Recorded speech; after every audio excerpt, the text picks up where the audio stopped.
ফরিদপুরের মধুখালীতে পান্না গ্রুপের অঙ্গ প্রতিষ্ঠান ভলভো ব্যাটারি সীসা কারখানায় রোটারি ড্রাম বিস্ফোরণে 3 শ্রমিক দগ্ধ হয়েছেন।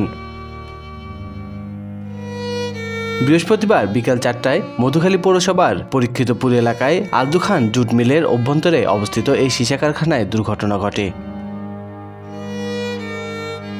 আহত 3 শ্রমিককে উদ্ধার করে ফরিদপুর মেডিকেল কলেজ হাসপাতালে নিয়ে আসলে উন্নত চিকিৎসার জন্য তাদের ঢাকা মেডিকেল বার্ন ইউনিটে স্থানান্তর করা হয়।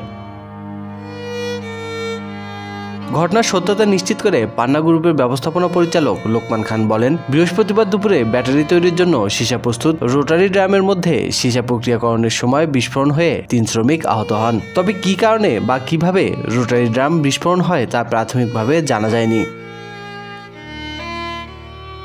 আহত শ্রমিক উপজেলার মেসরদিয়া গ্রামের মোহাম্মদ শাহাবুদ্দিন, বয়স 35, রোয়ালিয়া গ্রামের ফারুক, বয়স 34 এবং চাঁদপুর গ্রামের বিপ্লব, বয়স 34।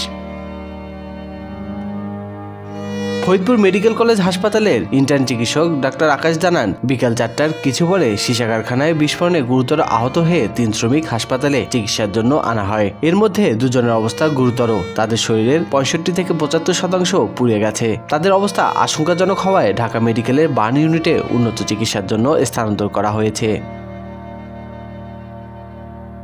মধুখালী থানার ভারপ্রাপ্ত কর্মকর্তা এস নুরুজ্জামান বিস্ফোরণের বিষয়ে বলেন, ঘটনাটি শুনেছি। সেখানে সীসা কারখানায় বিস্ফোরণের ঘটনায় 3 শ্রমিক আহত হওয়ার ঘটনা ঘটেছে। তাদের ফরিদপুর মেডিকেল থেকে ঢাকায় নেওয়া হচ্ছে। বিস্ফোরণ একটু হয়েছে, 3 জন আহত হয়েছে। ফরিদপুরে নিয়ে গেছে, আপনার ফরিদপুর থেকে 2 জন বোধহয় ঢাকা নিয়ে গেছে। এটা বিস্ফোরণ এরিয়াতে কিং কয়লার দিতে গেছে। স্বাধীনতা টিভি বাংলা নিউজ ডেস্ক।